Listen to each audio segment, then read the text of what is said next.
Hi hello welcome to Suman TV. నేను మీ పవన్ని.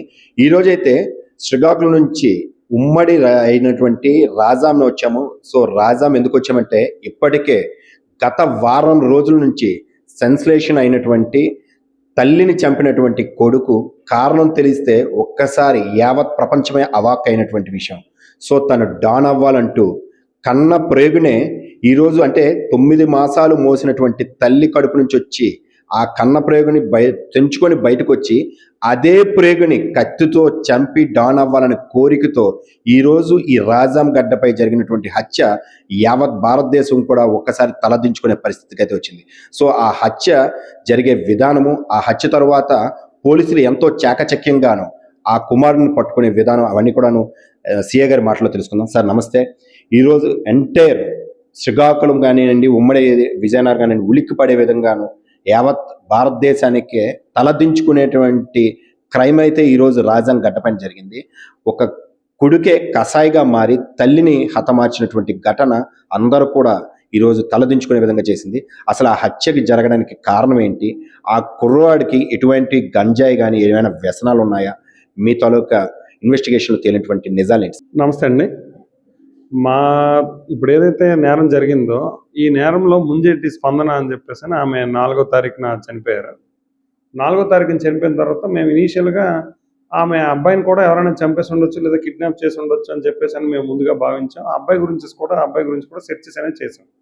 ఈ క్రమంలోనే మాకు వాడి తాలూకా ఫ్రెండ్స్, వాడి తాలూకా హ్యాబిట్స్, వాడి తాలూకా లైఫ్ స్టైలు ఇదంతా తెలుసుకున్న తర్వాత అసలు అబ్బాయి కూడా ఎందుకు అయి ఉండకూడదు అనేది మేము ఒక దీనికి వచ్చిన తర్వాత, ఒక అభిప్రాయానికి వచ్చిన తర్వాత అబ్బాయి గురించి సెర్చ్ చేయడం అనేది మొదలుపెట్టాం.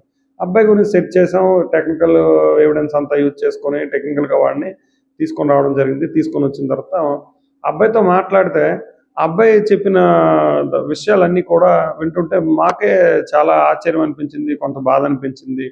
అరే పిల్లలు ఎంతలా చెడిపోతున్నారు, లేదా ఒక సెల్ ఫోన్ ప్రభావంతో లేకపోతే ఒక సినిమా ప్రభావంతో వీటన్నిటితో ఈ విధంగా చెడిపోతున్నారు అని ఒక బాధ అయితే మాకు కలిగిందండి. దీనిలో ఏంటంటే ఈ ఎవరైతే చనిపోయారో స్పందన వీళ్ళ అబ్బాయి, అదేవిధంగా ఈ అబ్బాయి తాలూకు ఇంకొక ఫ్రెండ్, ఈ అబ్బాయి కంటే అబ్బాయి ఒక 2 years పెద్ద, హీఈస్ ఆల్సో జువెనల్, చిన్న పిల్లోడే. వీళ్ళిద్దరు కూడాను ఇంటి నుంచి పారిపోవాలి, ఇంట్లో నుంచి డబ్బులు గోల్డ్ పట్టుకొని వెళ్ళిపోవాలి, అక్కడికి వెళ్ళి మనం ముంబై వెళ్ళి డాన్ అవ్వాలి, ఇది వాళ్ళ కోరిక. సరే ఈ కోరిక ఓకే, మరి మీరు డబ్బులు పట్టుకొని వెళ్ళిపోవాల్సింది కదా, ఎందుకు అసలు హత్య ఎందుకు చేయాల్సి వచ్చింది అంటే, సార్ హత్య చేస్తే మాకు అక్కడ గుర్తింపు ఎక్కువ ఉంటుంది, పోలీసులే మా గురించి వెతుకుతున్నారంటే మేము మా తాలూకా వాల్యూ ఎక్కువ ఉంటుందనే ఒక ఉద్దేశంతో ఉంది సార్. అదేవిధంగా మేము అక్కడ చెప్పుకున్నాం, మాకు కొంచెం గర్వకారణంగా ఉంటుంది, మర్డర్ చేసామని చెప్పుకోవచ్చు అనే ఒక దీంతో మేము మర్డర్ చేసాం సార్ అని అంటే మేము అసలు ఆశ్చర్యపోయాం. అసలు ఇంత చిన్నపిల్లల్లో అసలు ఇంత క్రిమినల్ టెండెన్సీ ఎలా డెవలప్ అవుతుందంటే, రకరకాలు ఈ యానిమేషన్ షోస్ అని, లేకపోతే కొన్ని కొరియన్ షోస్ అని, లేదంటే మనకు వస్తున్నాయి కొన్ని వెబ్ సిరీస్లని, వీటన్నిటిలో కూడా క్రైమ్ని ఆధారంగా చేసుకొని వాటిని తెరకెక్కించడం, క్రైమ్ని చిన్నప్పటి నుంచే వాళ్ళకి తెలియజేయడం, అసలు నేరం ఎలా చేయాలో కూడా చూపించడం, వీటన్నిటితో వాళ్ళు ట్రైన్ అవుతున్నారు. వాళ్ళు ఎంతలా డెవలప్ అయ్యారంటే, నేరం చేద్దాము అని వాళ్ళు అనుకున్న తర్వాత, కత్తితో చంపుదాము అని అనుకున్న తర్వాత కత్తులే అమెజాన్లో వీళ్ళు తెప్పించుకొని ఉపయోగించుకునే చాకులు కూడా ఇంటి దగ్గర పెట్టుకున్నారు అంటే అసలు సొసైటీ ఇంకా ముందు ఎలా ఉంటుందేమో అని మాకైతే ఒక భయం కూడా వేస్తుంది. మిగతా వ్యసనాలు అయితే పిల్లలు ఇద్దరు కూడా బాగా చదువుకున్న వాళ్ళే, ఇద్దరు కూడా 10th class 500+ వచ్చాయి. ఎవరైతే చనిపోయారో ఈమె తాలూకు అబ్బాయికి కూడా 525 వచ్చాయి. అబ్బాయికి కూడా 525 వచ్చాయి. ఇంగ్లీష్ కూడా బాగా రైటింగ్ అది చూసాను, చాలా బాగుంది, స్పెల్లింగ్ మిస్టేక్స్ లేవు, ఇంగ్లీష్ గ్రామర్ మిస్టేక్స్ లేవు, చాలా చక్కనటువంటి వాతావరణంలో ఉన్న పిల్లడే. ఇంత బాగా చదువుకుంటున్న పిల్లడు కూడా ఒక నేరం చేసాడు అంటే అసలు మాకే చాలా ఆశ్చర్యం అనిపించిందండి. అయితే వీళ్ళ మీద గంజాయి ప్రభావం, మద్య ప్రభావం ఆ రోజు అయితే వాళ్ళ మీద లేదండి. గతంలో ఉందా లేదనేది మాకు ఇంకా ఇన్వెస్టిగేషన్లో అయితే తెలియలేదండి. అంటే ఇప్పుడు హత్య జరిగినటువంటి సిచ్యువేషన్ చూస్తే చాలా మీడియాలో కానివ్వండి, పేపర్లో కానివ్వండి, మొట్టమొదటి వచ్చే కథనం ఏంటంటే తల్లిని హత్య చేసి బంగారం కోసమే హత్య జరిగింది, పిల్లల్ని కిడ్నాప్ చేశారనే ఉదంతో వచ్చింది. అయితే అది కిడ్నాప్ కాదు, కుమారుడే చంపాడని మీకు వచ్చినటువంటి మొట్టమొదటి అనుమానం ఎప్పుడు వచ్చింది? ఎప్పుడైతే ఆ పిల్లోడు ఒక సెల్ఫ్ లవ్ లెటర్ రాసుకున్నాడండి, ఒక డైరీ పేజ్ లాగా, అది మాకు దొరికింది. మేము సీన్ అది సెట్ చేస్తున్నప్పుడు బుక్స్లో. ఎప్పుడైతే మాకు ఆ లెటర్ దొరికిందో ఆ లెటర్ చదివిన తర్వాత ఆ పిల్లోడు ఒక బ్లడ్తో కొన్ని లెటర్స్ రాసినట్టు మాకు కనిపించింది. అయితే కామన్గా చిన్నపిల్లలు బ్లడ్ చూస్తేనే భయపడతారు. కానీ ఈ అబ్బాయి బ్లడ్తోనే ఒక లెటర్ రాశాడు అంటే వీళ్ళు ఎక్కడో ఒక టెండెన్సీ అయితే ఉంది, అంత భయపడే వ్యక్తి కాదు అని చెప్పేసి ఒక అనుమానం అనేది వచ్చింది. ఆ తర్వాత నేరం జరిగిన సమయం సుమారు 12:30 అయితే 1 గంట టైంలో ఈ అబ్బాయి ఇంట్లో నుంచి బయటికి వెళ్ళడానికి కూడా ఆ వీధిలో ఇంకో చిన్న పిల్లోడు చూశాడు.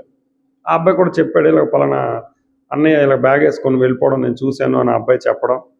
ఆ తర్వాత వీటి తాలూకా బ్యాక్గ్రౌండ్, ఫ్రెండ్స్, పియర్ గ్రూపు ఇదంతా కూడాను మేము ఎగ్జామిన్ చేస్తున్న కొద్దీ ఈ అబ్బాయికి కూడా అవకాశం ఉంది, ముద్దాయి అయ్యే ఛాన్స్ ఉంది ఇందులో మాకు అని ఒక చిన్న అనుమానం కలిగింది. అనుమానం కలిగిన తర్వాత మేము ఒక్కొక్కటి క్రాక్ చేసుకుంటూ వెళ్తే మేము ఒక నిర్ధారణకు వచ్చిన తర్వాత మాత్రమే వీళ్ళని ట్రాప్లోకి మేము ఇన్వైట్ చేయడం జరిగింది. మేము అనుకున్న విధంగానే వాళ్ళు ట్రాప్లోకి రావటం, ట్రాప్లోకి వచ్చిన వాళ్ళని పట్టుకోవడం అనేది జరిగింది. అయితే ఇప్పుడు ఈ ఇద్దరు కూడా మైనర్లు అవ్వడం బట్టి, సో ఈ మైనర్లు ఎక్కడ మీకు ట్రాప్ అయ్యారు? వాళ్ళు ముంబై వెళ్ళాలి, డాన్ అవ్వాలని కోరుకుంది కదా, సో వాళ్ళు మీకు ఎక్కడ దొరికారు? ముంబైలోనే దొరికారా, లేకపోతే అదే డాన్ ఏదైతే వాళ్ళ కోరిక అయితే ఉందో సినిమాలో ఏదైతే ఇంపాక్ట్ జరుగుతుందో అలా డాన్ అవ్వాలని అక్కడికి వెళ్ళిన తర్వాత దొరికారా, లేకపోతే వేరే ఇతర ప్రాంతాల్లో దొరికారా?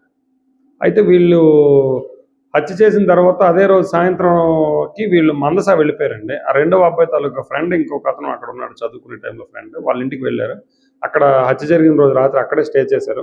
మరుసటి రోజు ఉదయం పలాస పిహెచ్సిలో ఈ రెండవ అబ్బాయికి చేతి వేళ్ళన్నీ కూడా కట్ అయ్యాయి, అన్నిటికీ ట్రీట్మెంట్ చేయించుకున్నారు. అక్కడి నుంచి కోనార్క్ ఎక్స్ప్రెస్ ఎక్కి వాళ్ళు ముంబై చేరిపోయారు. ముంబై చేరిన తర్వాత వాళ్ళు అక్కడి నుంచి తిరుపతి చేరుకున్నారు. మేము ఇదంతా కూడా సెల్ ఫోన్ ట్రాకింగ్లో చూస్తూనే ఉన్నాం. వాళ్ళు అప్పటికే మాకు ఒక టీం ముంబై వెళ్ళడం జరిగింది. రెండో టీంని కూడా తిరుపతి పంపించాం. మేము రెండో టీం తిరుపతి పంపించినప్పుడు వాళ్ళు తిరుపతి నుంచి బయలుదేరడానికి కిందకు వచ్చేసారు. కిందకు వచ్చిన తర్వాత మేము ఇక్కడ నుంచి మాకు ఉన్నటువంటి ఇంకో సోర్స్ ద్వారా అబ్బాయికి ఒక మెసేజ్ పెట్టడం జరిగింది. అబ్బాయి ఏమో ఆ మెసేజ్ ట్రాప్లో పడి మళ్ళీ ఇటువైపు రావడం జరిగింది. ఇటువైపు వచ్చిన తర్వాత మన చిలకపాలెం దగ్గరలో ఆ అబ్బాయిని మేము పట్టుకోవడం అనేది జరిగింది. అయితే చూస్తున్నారు కదా, ఓవరాల్గా అంటే మైనర్ నిండార 18 ఏళ్ల నిండనటువంటి ఇద్దరు మైనర్ బాలులు హత్య చేయాలనుకున్నారు. ఆ హత్య మొదలుపెట్టింది కన్న తల్లి దగ్గర నుంచే. అయితే సార్, ఈరోజు యువత మీరు చూస్తూ ఉన్నారు, ఇప్పటివరకు మీ ఎక్స్పీరియన్స్లో ఇటువంటి కేసులు ఏమైనా చూసారా? ఇదే యువతకి కానీ తల్లిదండ్రులు కానీ మీరు ఇచ్చేటటువంటి ఒక వార్నింగ్ అయినా కావచ్చు, మెసేజ్ అయితే ఏమైనా ఇస్తారు? మేము ఇంతవరకు ఇటువంటి నేరం అయితే ఇప్పుడు చూడలేదండి. ఏమిందో పెద్దవాళ్ళు తల్లిని తండ్రిని చంపిన కొన్ని నేరాల్లో 30 years 40 years వాళ్ళు చంపడం, ఎక్కువగా వ్యసనాలకు బారిన పడో లేకపోతే ఇంకో విధంగానో చంపారు. కానీ ఇంత చిన్నపిల్లోడు తల్లిని చంపడం అనే నేరం అయితే మేము ఇంతవరకు వినలేదు, అదేవిధంగా చూడలేదు. ముందు కూడా వినకూడదు, మేము చూడకూడదనే మేము కోరుకుంటున్నాం. అయితే మేము సమాజానికి మీ మీడియా ముఖంగా చెప్పేది ఒకటేనండి, ప్రతి పిల్లవాడిలో కూడా 2 కోణాలు ఉంటాయండి. మనం పిల్లల్ని ఎలా చూస్తామంటే, నా పిల్లోడు మంచోడు, నా పిల్లోడికి ఏమీ తెలియదు, వీడు చాలా అమాయకుడు అని మనం అనుకుంటాం. పిల్లల్లో మీకు తెలియని ఇంకో కోణం అనేది ఉంటుంది. దాన్ని కూడా మీరు అబ్జర్వ్ చేయండి. వాళ్ళు ఏం చేస్తున్నారు, వాడి ఫ్రెండ్స్ ఎవరు, వాడి యాక్టివిటీస్ ఏంటి, ఇవన్నీ కూడా అబ్జర్వ్ చేయాలి. మనం చేసిన తర్వాత మనం ఏ విధంగా చెప్తే వీళ్ళు వింటారు, ఏం చేస్తే వీళ్ళు మారుతారు అనేది ఇద్దరు పేరెంట్స్ కలిసి మాట్లాడుకొని కొన్ని విషయాల్లో నిర్ణయం తీసుకొని పిల్లలకి కౌన్సిలింగ్ చేయాల్సి ఉంటుందండి. పిల్లలు ఏదో ఒకటి చేసిన తర్వాత మా పిల్లలు అలా చేశారు అని బాధపడే కంటే ముందుగానే పిల్లల్ని సక్రమమైన మార్గంలో పెట్టుకునే బాధ్యత మాత్రం తల్లిదండ్రులే తీసుకోవాలండి. చూశారు కదా, సో తల్లిదండ్రులు కానివ్వండి, అదేవిధంగా పిల్లలు కానివ్వండి, పిల్లలు తప్పు చేస్తే దాని పూర్తి బాధ్యత తల్లిదండ్రులు అవుతుంది. సో తల్లిదండ్రులు అంటే పిల్లలు ఏ తప్పు చేయకుండాను ఒక కంట మీరు ఎంత బిజీగా ఉన్నా సరే ఒక కంటను మీ పిల్లల్ని మీరు కనిపెట్టుకుంటూ సార్ చెప్పే విధంగాను పిల్లల్లో ఉండేది ఒక యాంగిలే మాత్రమే మనకు తెలుసు. తల్లిదండ్రులు కానీ నా పిల్లలు బాగా చదువుకుంటారు, బాగా ఉంటారు, ఇంట్లో సైలెంట్గా ఉంటారు, ఎవరిని చూడరు, ఎవరిని ఒక మాట అనరని. అది కేవలం ఇంట్లో ఉన్నటువంటి ఒక్క షేడ్ మాత్రమే. రెండో షేడ్ కూడా ఎలా ఉంటుంది, బయట ప్రపంచంలో వాళ్ళు ఎలా బిహేవ్ చేస్తున్నారు, స్కూల్లో ప్రతిరోజు ఇప్పటికే ప్రభుత్వం ఎంతో ప్రతిష్టాత్మకంగాను చేస్తూ అదేవిధంగాను స్కూలు పేరెంట్స్ మీటింగ్ అంటూ కండక్ట్ చేస్తున్నారు. అలాంటి పేరెంట్స్ మీటింగ్కి వెళ్ళి పిల్లల యొక్క ప్రవర్తన ఎలా ఉంది, వారు ఏ విధంగా చదువుకుంటున్నారు, అదేవిధంగా ఏ విధంగా ఎదుటి వారితో ప్రవర్తిస్తున్నారు అన్ని కూడా తెలుసుకోవడం అనేది అయితే సూచన అయితే చేస్తున్నారు. అయితే ఏది ఏమైనప్పటికీ కూడాను కన్న కొడుకే కాల యముడిగా మారినటువంటి ఈ ఘటన ఈరోజు యావత్ భారతదేశం కూడా తలంచుకునే విధంగానైతే చేసింది. అయితే ఇటువంటి ఘటనలు ఇక మీదట జరగకూడదంటూ అందరూ కూడా కోరుకుందాం. Thank you. సుమన్ టీవీ.